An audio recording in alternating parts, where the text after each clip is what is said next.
Hello, I'm going to now review Spider-Man No Way Home. I finally got around to watching this and I made some notes about it that I'm going to go over here. Lots of spoilers following, obviously. Okay, first 30 minutes of the movie. What happened? I don't remember. I really don't remember what happened. It was that exciting. they were the three of them were trying to get an MIT. Peter, his girlfriend, and his other friend, and they're all trying to get into MIT. But I don't care about that really. Um, and why should they get into MIT? Peter is like a smart character, but are the other two? What have they developed? Like Peter built like web shooters and stuff, but what did they do? Um, Marissa Tomei is Aunt May, which I really don't think she's a good person for that part. And she should go be a lawyer in the My Cousin Vinny universe. Um, am I watching Saved by the Bell? Yeah, it's like the first 30 minutes is just like watching Saved by the Bell pretty much. Um, so if you want to watch a Spider Man movie, you're not going to get that in the first 30 minutes. You're going to get basically Saved by the Bell with different characters. Um, yeah, if they just deleted the first 30 minutes or so up to the point where the octopus shows up on the bridge, just delete it completely and the movie would be a lot better.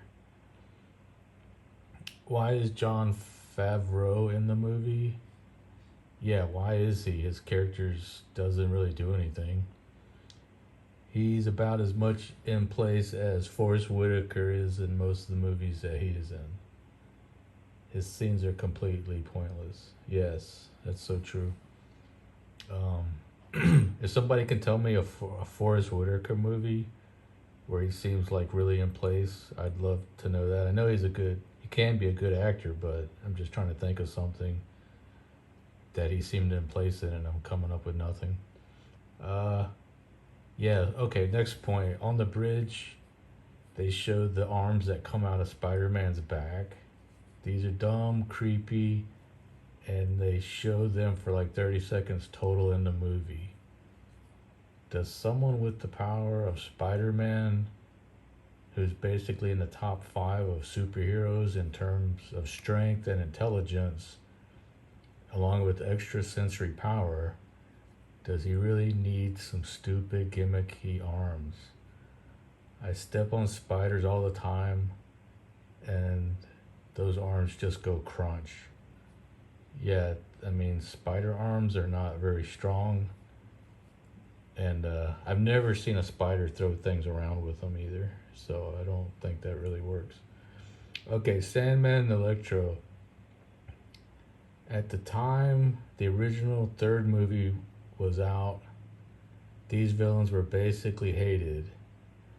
Yeah, nobody really liked these characters, and that's why the movie was kind of considered not that great. I kind of liked them because I used to read the comics, and I liked those characters in the comics. But the movie audiences didn't like them, so why bring them back?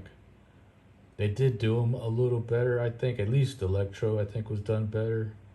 Sandman was probably not really much better.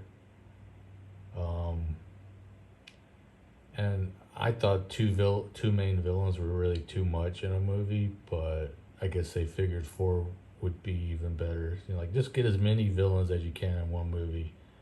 So then we won't have to write much of a plot. We'll just have a bunch of villains running around doing stuff. Uh, okay, you are going to get these guys to help you catch the Green Goblin. These guys being the other villains. Uh, and then they give the Electro guy an arc generator. An arc generator, like the most powerful power source. They're giving that to an Electro guy that's crazy. and wants to shock everything. Really dumb move. It's just stupid. You wouldn't. There's no way they would actually do that. The lizard guy. I don't like the look of him. He should have a long, slender head, not a basically human head with some scales on it. His voice should be a lot more sinister. He's crazy. He's a madman. He should sound like one. He isn't the scientist anymore. He's a dude with a serious mental disorder. Not just a regular, not any kind of mental disorder. I mean, he's psychotic. And he's got like revenge fantasies and stuff. So that's how he should sound. Imagine if a monitor lizard could talk. He should sound like that. Yeah, or maybe an alligator, but I don't know. Monitor lizards kind of seem a little more devious and aggressive. Probably. I don't know. I'm not a reptile expert. Let's see. The sidekicks just really need to go, and I'll leave it at that. One of them acts like a total doofus. I guess this is comic relief, and there's a lot of comic relief in the movie. Mostly like dad jokes or meta observational humor, and it's really cringy and irritating. Yeah, it just really gets old. It's just stupid. Again, not why I watch a Spider-Man movie, not Superman, Spider-Man. The doofus character also gets Doctor Strange's ring. Like, yeah, let's have a doofus using one of the greatest powers that exist, and yet literally nothing goes wrong. Huh. And apparently you have to make straining faces when you use it for it to work. And the movie shows this over and over to make sure we understand, and that fact that you have to make the weird faces really sink in, because that's important. Let's see. A lot of the dialogue is cringe. An example of the doofus character's dialogue, after he is flown around by Doctor Strange's cape. Thank you, Mr. Cape, sir. He's literally talking to a piece of cloth that has shown absolutely no sign of sentience. I mean, the cape doesn't talk or make any kind of body language or anything. If he pulled up on a bike, would he say, "Thank you, Mr. Bike, sir"? Yeah, I mean, it's just stupid. The Green Goblin was probably the highlight of this movie, but doesn't really get nearly enough screen time.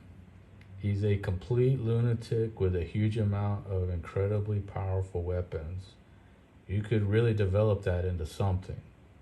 In this movie, they decide to show his sensitive side instead for about half his scenes. Okay. Jon Favreau pulls up after Aunt May dies, and he looks upset. He is like 100 yards away from her and hasn't even talked to anyone yet to find out what the heck happened. Now, you could say maybe somebody called him and told him, but who was even there to do that? Nobody. How does he even know what has happened to be upset about? Does he just pull up to random places and feel upset all the time? I guess maybe that's what's happening. He's just, by some crazy chance, he's pulled up to that place and he's upset again for no reason. Okay. Doctor Strange is not a character I care that much about, and I'll leave it at that. Yeah, I really don't care about Doctor Strange too much. He's kind of seems to me like one of these characters that just has too much power to really be interesting. Jonah Jameson. Okay, they basically make him into Alex Jones. And why ruin this character? He should be smart and devious, a serious threat to Spider-Man, not a joke, ranting lunatic character. Yeah, that's what I think. Uh, I don't care about multiverse concept that much. To me, it's kind of like time travel. It's not something that you can really relate to because it's kind of just some theoretical stuff that nobody has any kind of experience with at all. So it's stupid. Several Spider-Man fighting the bad guys. This reminds me of Iron Man 3. It's gimmicky and waters down the characters. I think this kind of thing exists mainly due to lazy writers. Yeah, they could have really like developed the plot instead of just having a whole bunch of more characters to bring in. I mean, really, you got all these good guys and all these villains. It's like you're gonna have like dozens of characters, and you're not gonna care about any one of them at all. Let's see. Oh yeah, the crying. There is so much crying in this movie. Ha ha. Not what I go to see a Spider-Man movie for. Yeah, I go to see Spider-Man, kicking people's butts, basically. Um, Not for people crying and getting their emotions out. Why not just show 2 hours of them all in group therapy? Yeah, I mean, maybe some people would like that movie, but I don't. Let's see. If Peter and the octopus guy are brought in from the same universe, why isn't Peter at the same point in life as when he drowned the guy who has the name of a fish but can't breathe underwater for some reason? Yeah, it seems like they're saying these people are at the point in their life when they got killed, at least the villains. So if you're bringing in the good guys from their same universe, why wouldn't they be at that same time? I don't know.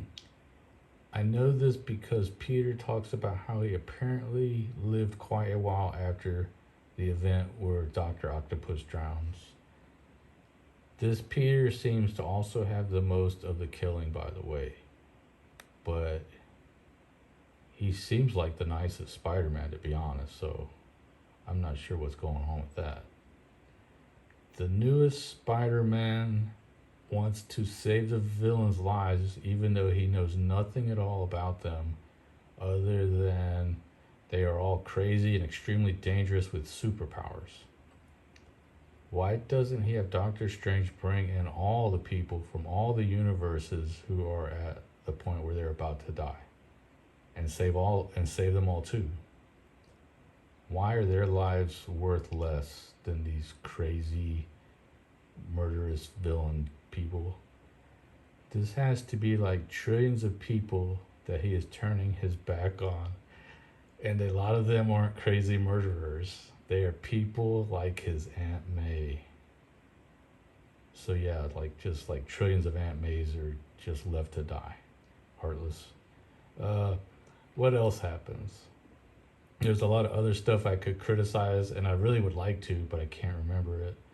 Um, but yeah, I can't remember it, and I wouldn't know unless I rewatched it, which would be pretty hard to do. I was kind of tuning out after about the first 45 minutes or so. Yeah, I mean, I would still watch it, and there are some cool effects and stuff, but it's just not a movie for me, really.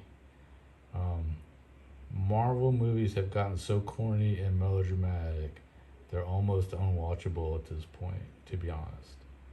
The second original movie is still the best. That's the one with Dr. Octopus. The first original is second. That's the one with Green Goblin.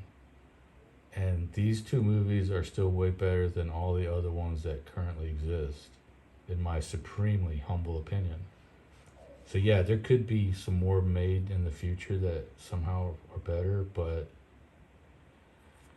I kind of doubt it at this point. Marvel's just gotten kind of dumb, and I really like DC movies better now. I mean, superhero movies are really supposed to be kind of dark and serious, and not corny like these Marvel movies have been getting.